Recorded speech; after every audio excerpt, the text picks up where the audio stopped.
Hello and welcome to the Investing on the Go podcast, brought to you by FundCalibre. I'm Ryan Lightfoot-Brown and we're joined today by Niall Gallagher, the elite rated manager of the Gamstar Continental European Equity Fund. Thank you very much for joining us. Thank you. You started your career as an economist at the Bank of England.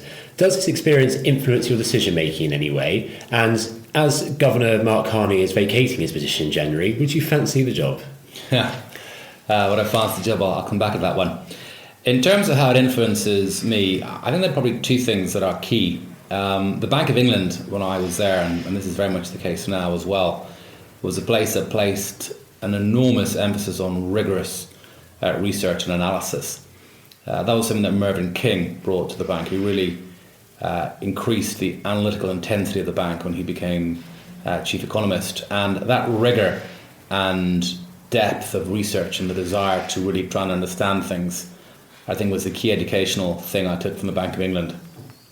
In terms of the macro, it is useful to a degree, but I've always found the best macro information you get is from talking to companies rather than looking at national statistics. So it's really the investment rigour and analytical rigour that has helped me most from the Bank of England. As to whether I'd want Mark Carney's job, I don't think so. I think that will be quite a difficult job to do, and the job of the central bank governor is becoming increasingly politicised. And I think I'd rather stay out of politics, so no. Okay, and you previously said that Europe's one of the most hated markets in the world at the moment. What's your outlook for it? Yeah, it's worth expanding on my comment about Europe being so hated, because it's something that comes out of a lot of the surveys, such as the Bank of America Merrill Lynch survey. It comes out of fund flows. It comes out of, I guess, what we get from talking to clients around the world. People have a very negative view on Europe. And I think, the negative view comes from politics. It comes from things like Brexit or concerns about populist governments in Italy. It comes from concerns about the stability of the Eurozone, the currency would break up.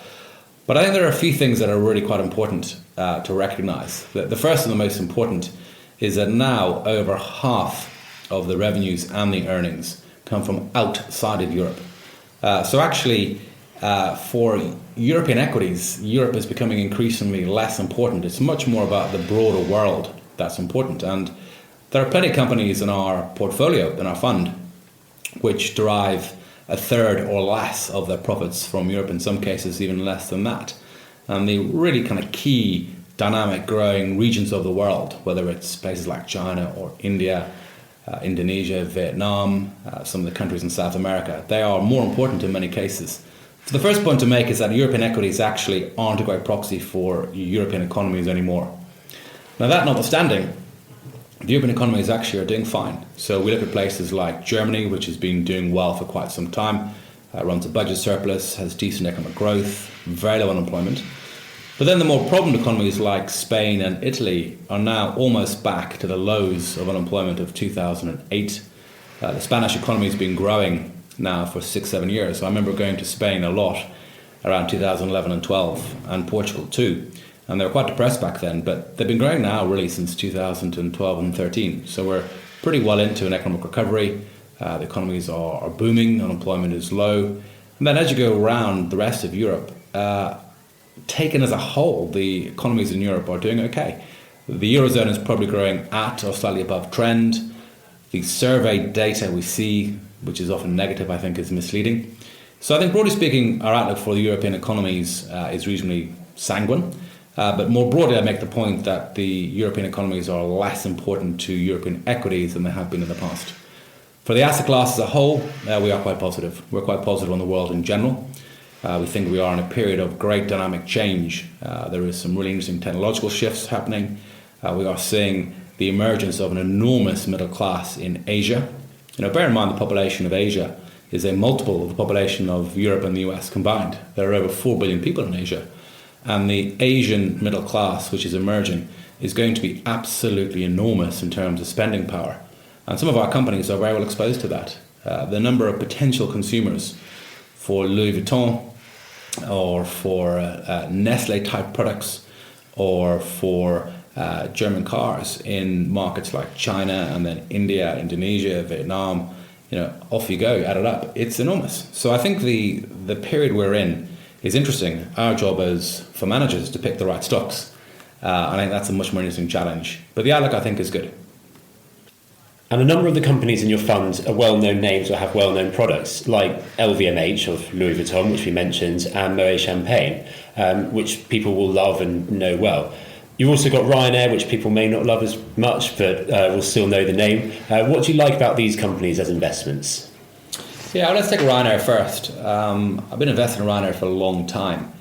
And I think fundamentally, the core competitive advantage of Ryanair is their ability to provide basically seats or air tickets at a much lower price than anybody else.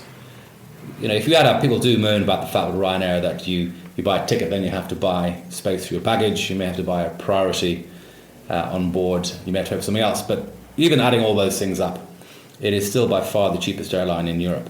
And the potential for them to grow right across the continent through being able to provide cheaper airfares to people right across Europe is still very significant. They have about a 12 to 13% market share. We think over the next decade and a half, they could probably increase that to 25%, perhaps further. And by being the lowest cost producer as well, having the lowest costs, they are advantaged. So for Ryanair, it's really a growth story about taking market share, about growing markets, about bringing aviation to people who perhaps couldn't afford to fly before. And although the airline industry is cyclical and we have the occasional bump, the long-term story for Ryanair is very good. Obviously, I think we all know that travelling on Ryanair sometimes can be not the most enjoyable customer experience. They know that too. They are getting a bit better, but I think fundamentally the customer will always travel with Ryanair if Ryanair is the best value, and I think that's really their key customer proposition. LVMH is very different. LVMH is really about the huge growth, as I referred to a minute ago, in the emerging market middle-class consumer. Probably about a third, maybe more now, of LVMH's customers are from China, and the propensity of the Chinese to consume luxury is very high. The number of Chinese people who will enter middle-class status will probably expand by about 300 to 400 million people over the next decade. And of those who will be in the upper affluent segment, which will be the ones that are most interesting to LVMH, that could be up to 80 to 100 million people. That's an enormous number of consumers who have a propensity to buy high-end luxury brands, consume high-end cognacs and champagnes. So for LVMH, what we love about it is they've got these brilliant brands which have been built up over a couple of hundred years in some cases, fantastic heritage, and they're unreplicable. So Hennessy cognac has to come from Cognac, which is a region of France. Champagne comes from Champagne. These are brands that you can't replicate. They can mess them up, but if they don't mess them up, they are brands with a fantastic moat around them. And the same is true of heritage, like in Louis Vuitton or in some of their jewelry brands, Bulgari. Bulgari has a very good brand position as well. So the fact they have very good brands, and then you have this enormous demand coming from Asia in particular over the next 5 to 10 years, we think means that they're very well positioned. So these are companies with really great growth prospects. When you're researching companies for this fund, you often meet other firms in their supply chains. Can you explain this in a bit more detail and perhaps with an example? Yeah, it's actually a much broader perspective than that. We refer to it as triangulation. So essentially the way we think about investing in a company is to really understand the business. You should talk to their suppliers, their competitors, ideally former employees, and also people who are potentially distributors of the company's products. So we're trying to really form a 360-degree perspective on the business. We use an expert network to do this, so we will contact or be given names of contacts of people through our network who are people who may be currently employed in competitors, people who may have worked for the business in the past, people who were working for distributors, and we'll talk to them about the business, how it's positioned, the products, the capabilities, the quality of the management, and that gives us a much fuller understanding of the businesses we invest in. So to give an example, when we're looking at LVMH, we'll talk to people who are running luxury companies in China, so we'll talk to the CEOs of China businesses. We may speak to people involved in advertising and marketing who have touched the brand. We may talk to people who work in other luxury businesses who compete against LVMH, and may also talk to people who are former employees. In some of our technology holdings, we'll talk to, again, some of the competitors. So when we were invested in SAP, We'd speak to Oracle people. We would speak to the systems integrators, so the people like Capgemini and Accenture, who will be integrating SAP. We talked to some former employees of SAP, people who worked for businesses they bought, and we would try and gain a really good perspective around what's going on. It's something the very famous investor, Philip Fisher, who wrote a brilliant book called Common Stocks and Common Profits, used to talk about. He talked about it as being scuttlebutt, but basically what it really was about was just trying to deeply understand what a company does. It's probably the single most time-consuming part of our research process. So we spend more time through our expert network, a company called ThirdBridge, than any other research provider. And we think it gives us probably the best understanding of the companies that we have. And what concerns you more at the moment, Brexit or trade wars between China and the US and possibly between Europe and the US in the future? It's much more so the global trade wars. Brexit is something I think we're all a bit bored of. I think ultimately it will have an impact in the short term, but I don't think in the long term it'll be huge. And for an investor in European companies that operate globally, actually it's really not that important at all. I think the China-US stuff is much more important, and I think it's much broader than a global trade war. I think what it comes down to more than anything else is the US waking up to the fact that 2 decades of technology transfer, which the Chinese often insist on as part of dealing with US and European companies, is beginning to hand too much of an advantage to China. China has a much more nationalistic but also a more authoritarian leader in Xi Jinping than in previous leaders. There is much more of a China first policy.